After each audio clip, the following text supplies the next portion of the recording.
What's up?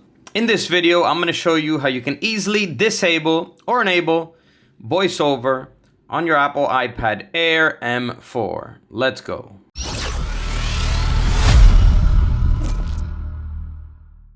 Welcome back to the video. My name's Sergio, and in this channel, I make life-saving tech videos. So if you're new here, feel free to subscribe and hit the bell while you're down there.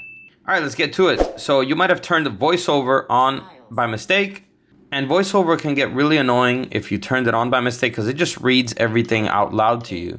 And if it's not something that you need, it will get pretty annoying. So it's super easy to turn it on, especially with the new iPads now.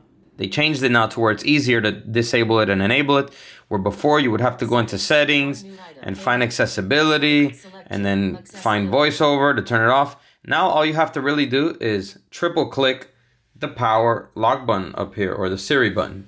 So if you click it 3 times quickly, VoiceOver off. It turns it off. So you could be anywhere on the screen and it will turn it off. And you can also, vice versa, use it to turn it on. So as you can see, VoiceOver is not on. And let's go ahead and power it on. VoiceOver on. Clock. 5:44 reminders. Camera. Edit mode. News. And as you can see, it turns it on as well. Double tap to open. So triple click to turn it back off. VoiceOver off.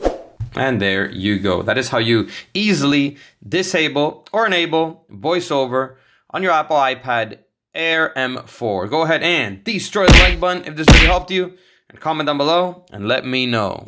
Still holding on to an old device? Well, with Redevice, you can get an instant price and sell it in seconds. No hassle work, no guesswork. And if you're upgrading, you can shop certified devices too. Check it out at Redevice, link down below.